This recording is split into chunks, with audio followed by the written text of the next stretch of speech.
ห่วยไปยกบาทนี่แพ็กไปเอายกบาทให้อาจารย์นี่ไปว่า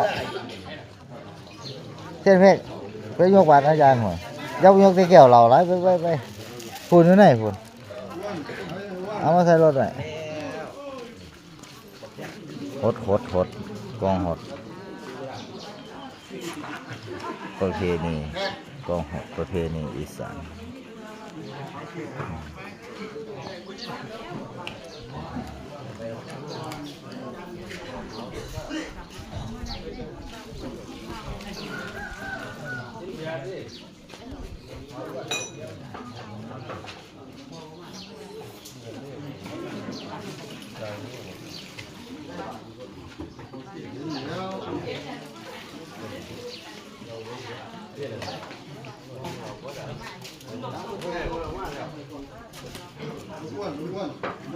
กองหดเลยกองหดโอ้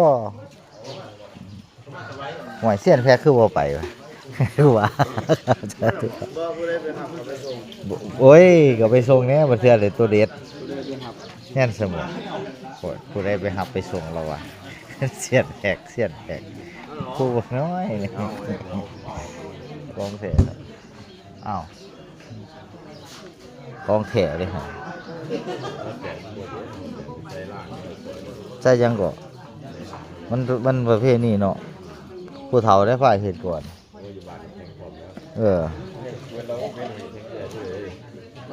ฝากไว้เท่านี้นะครับสวัสดีครับผมสวัสดีครับ